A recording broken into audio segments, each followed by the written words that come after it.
Thank you so much. Can we dim those lights a little bit? Those are like really strong in my eyes. I don't know if we can or not. Thank you. Oh my goodness, I love that man. I know I say that every time, no matter how many times I see him introduce me. I love that man.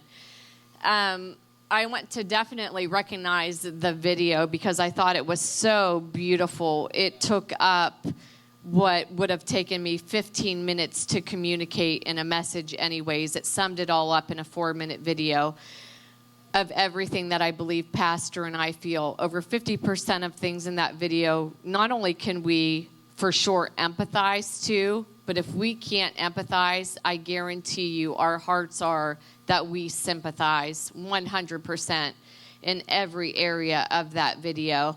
And honey, I hope that you are watching, so I love you. You told me you would be third service. Candace, I love you. And Johannes and Maria, if you're watching too, I love you both. So just be praying for me since this is my final service.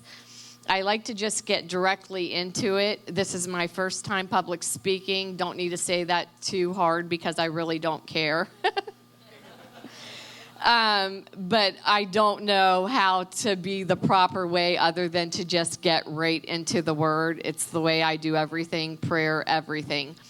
So I first want to for sure wish you a happy Mother's Day. That doesn't slip my mind. Happy Mother's Day to every mother in here, every mother soon to be. And we love you from the bottom of our hearts. And then I will go straight into the word. So starting with the scripture, Philippians 3:13.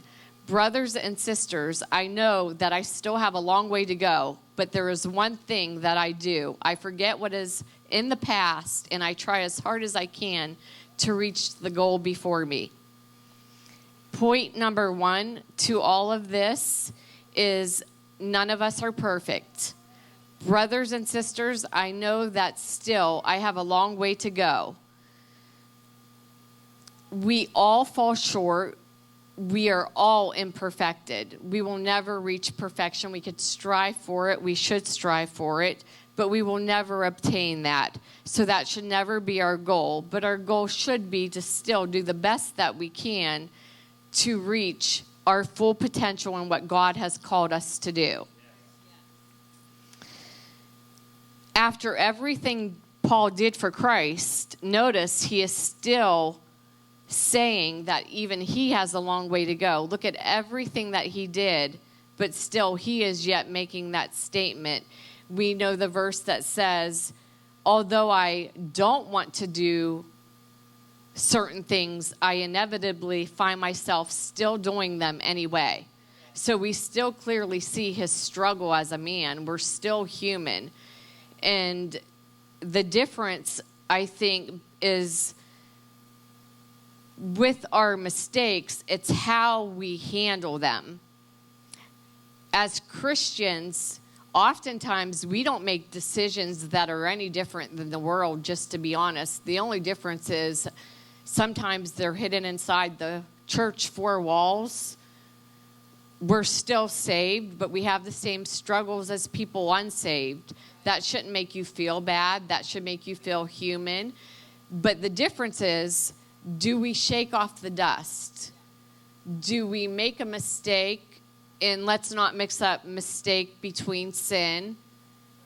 But do we shake off the dust and do we do it immediately? Do we do it quickly? Do we ask for God's forgiveness foremost first? That's the ultimate thing we want to do. Do we forgive ourselves immediately? Do we ask for forgiveness to others if that need be?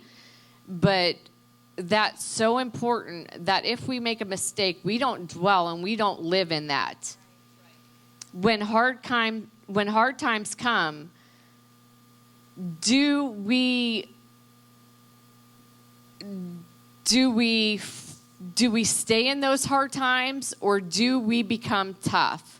Do we become tough in those tough times, or do the tough get running out the door? I know that's such an old quote, but do we just run from the tough times. We never want to do that as Christians, because that is what separates us many times from the world. Yes, we should for sure 100% live better lives than what unsaved people do, but it doesn't mean that we still don't have the same struggles. It just means that our actions should be different than what the world's actions are. When we've done all we can do in our power through God, when we've prayed all we can pray, when we've lived as righteous as we can live, when we've stood on nothing but faith and we knew there was no fear involved and there was nothing left to do, did we stand? And then did we stand some more until God came through? Until he came through with his breakthrough and his power, because we will never force his hand. We will never force his arm. When his timing is ready, although we may feel like we spend many times, too long of times in certain trials, we will never force God's hand in a situation to make him act when he is not ready to act, because he will teach us when he's ready, what he wants to teach us through a situation. Do we, as Pastor says, do we let the devil put the boot to us? Or do we give our burdens to Christ? Are we like Jacob, who wrestled with God until he got his blessing? Are we like pit bulls that lock our jaws in and we don't let go, and we don't let our jaws become unclamped or released until we receive everything we are called to receive? And it brought me to mind something that had happened about a decade ago. Yes, Christopher, a decade ago. But we had this puppy, and we had 3 services at church. I always went to second. Christopher went to all 3, and he would always call when he was on his way home from third to have Candace walk our 10-pound canine terrier, little puppy. Now we have a big boxer. Yes, Christopher, we have Apollo. So he would call and he would say, please walk the dog, because she would have this bad habit of being excited when she seen Chris that she would urinate all over my beautiful red furniture. So we would know she would need to go out ahead of time, use the restroom. So when Chris got home, you could wiggle your tail and get all excited, lay on your back and whatever. But I remember I heard screaming in the front yard. And immediately, I know Candace is out walking the dog, so I know it's her. So I run out, and there was a pit bull that has my 10-pound dog dangling out of its mouth like a rag doll. And then I just see Candace with blood on her hands. And so I immediately go into mother mode. So I didn't care. It didn't cross my mind, this is a pit bull. I think I realized it mentally, but I didn't care what it was.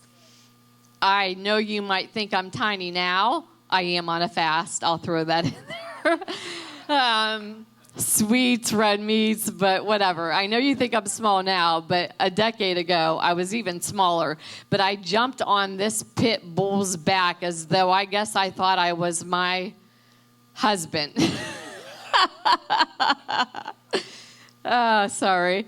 But sometimes I think I have the spirit of him kind of living in me, and I get this thing that comes over me, you can do it, Melissa. You have the strength, 100 and whatever pounds or not. You've got the strength of a 200-pound whatever. And so I jump on this pit bull's back, and I pry the jaws open. There is nothing that could stop a mother from prying the jaws open from even a pit bull. And I watched it took everything that I had to get this thing's mouth open, but I was opening it. So I see my poor puppy fall out. The cops have already showed up. Neighbors are out. Ambulance are out. And I'm thinking, then my mind goes to Christopher, thinking I should call him, but I didn't even get a chance because he's pulling in the driveway.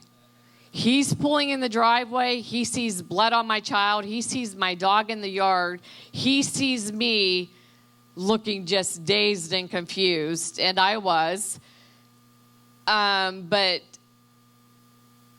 I remember I know I'm slow to speak. I want a word right, and I want to think through how I word this. He pulled in, and the police are there. He immediately gets out of the car. He just gets home from church. Pastor, title, out the door, out the window. Forget it. I don't care. You just had 3 services, praise, worship, the word, and you are all man right now because you are in protection mode of your family. So within 30 seconds, his suit jacket, we had to wear suits back then. His suit jacket was off, his tie was off, his dress shirt was off, and he's all wife beater with dress pants. I said last time, I was going to use a different word this time. I should have. Bad analogy. He was in a man's white under tank garment. I want to use the proper language. I apologize. But he didn't care. Cops were there, whatever, because this neighbor was yelling at me as though it was my fault when his dog got out of the fence. That's just another story. And so Christopher just is walking across that street as the cop is saying, "Sir, please calm down." And I'm saying to the cop, "Oh, you don't know my husband. Don't say a word. Like, let me try to talk to him." And I know from an experience I don't need to get into that Christopher got arrested when Candace was 3. Oh, gosh. And so I knew to send Candace and do the same thing at 3. "Daddy, please don't do this. Daddy, please don't do this." Don't need to get in any of that. Oh, gosh. Christopher, don't kill me. Maybe you're not watching. Prayerfully, maybe you're not watching.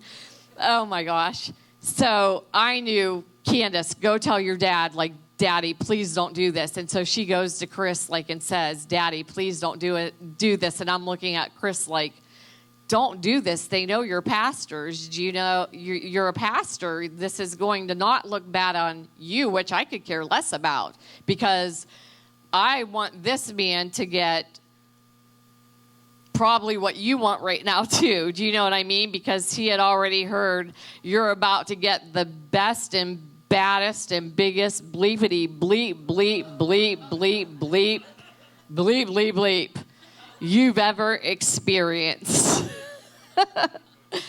So either way, he got calmed down. The policeman was calling for backup.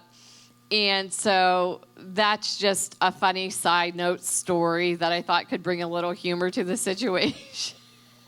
And I hope that it did. It did me. Number 2, learn from your mistakes. But there is one thing I do. I forget what is in the past. I believe that Paul is saying this not because he wants us to fully forget our past. I don't want to forget my entire past. I don't want to forget the good times. I don't want to forget the day that 15-year-old boy tapped that 14-year-old girl on her shoulder. The first day of English class with her purple hair, with her bangs so high, and said, "I'm going to marry you." And I turned with some bleepity bleeps. Yes, all stories you hear, they're true. I know they seem like they cannot be. Yes, they really are.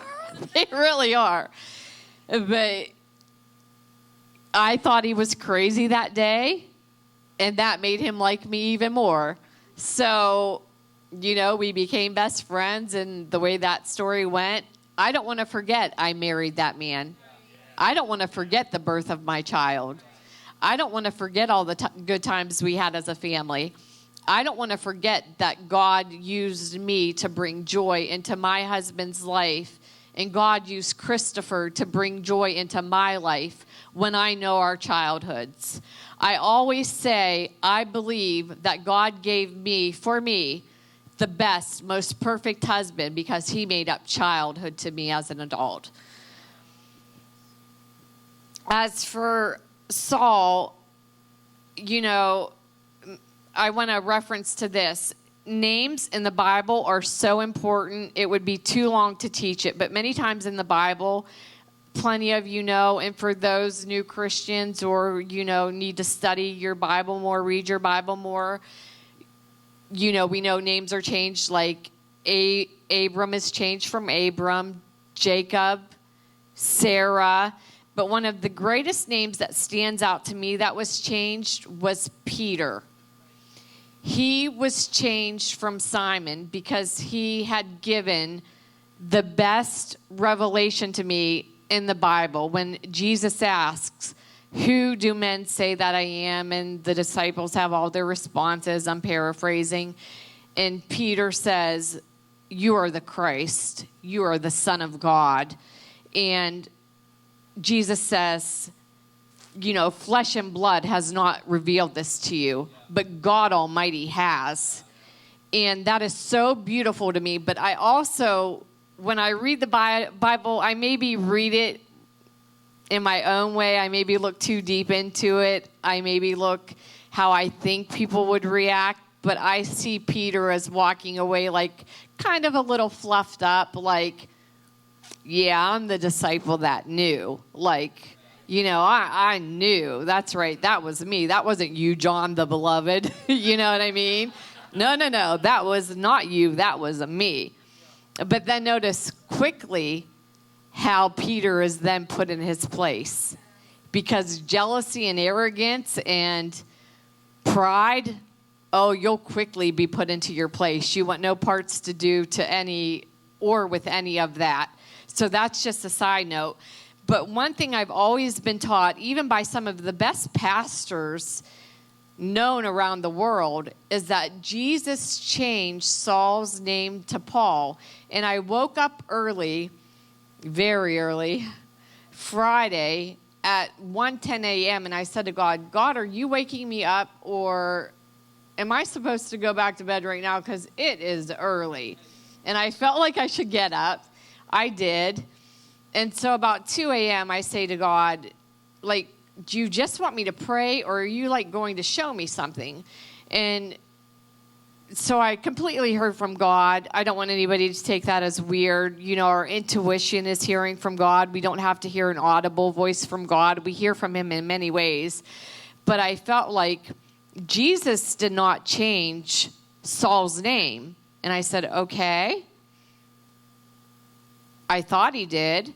So research that. So I began to research it. And then the road to Damascus experience that Saul had had, the entire time, Jesus calls him Saul. He never calls him anything different. He never changes his name. Even when he causes him to be blind for 3 days and he sends Ananias to give his sight back, he tells him, go to the house of Saul. So not until chapter 13 do you see that Saul, parentheses, it just automatically says Saul, parentheses, Paul. Maybe not the version you might have read, the version I read. And then from that point on, he is known as Paul.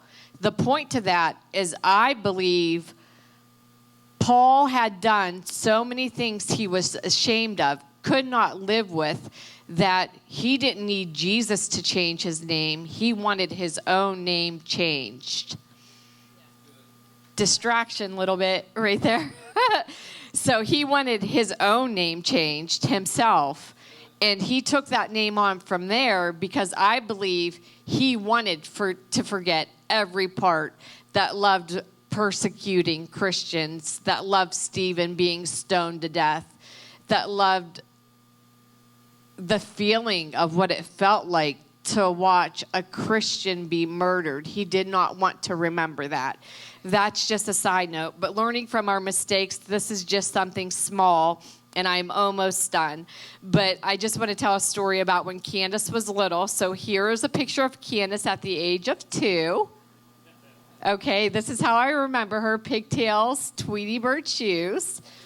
I had her very young, got married very young at the age of 18.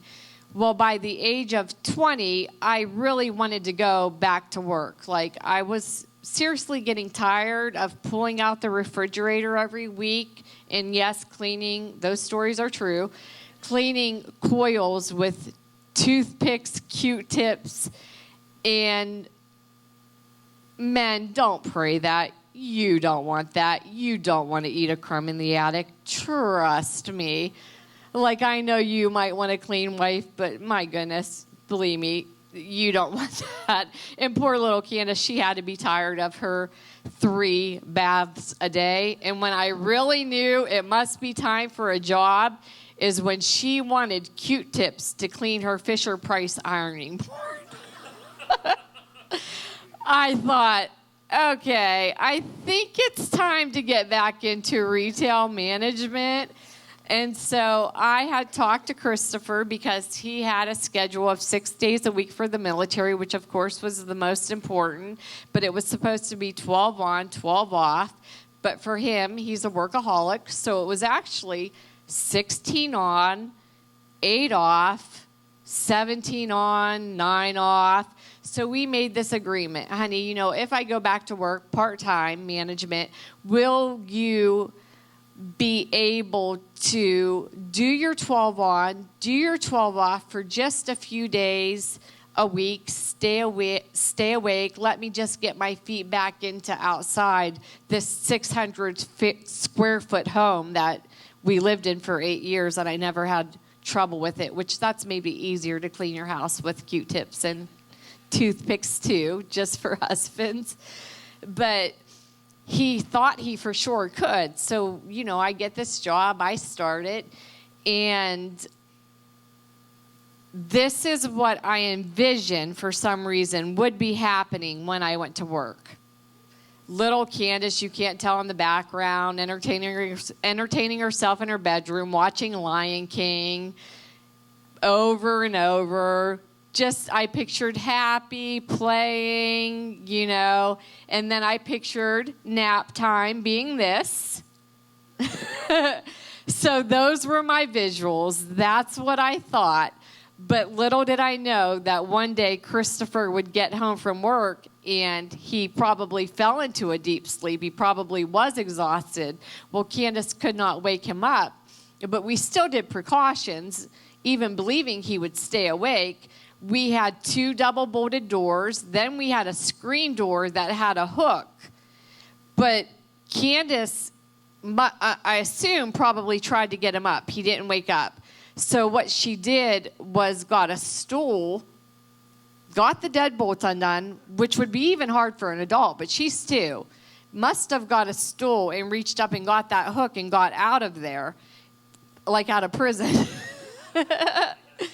But what she did not realize is when she closed that door behind her, that one lock completely just immediately locks behind you. So she was locked out. Well, I'm coming home from work.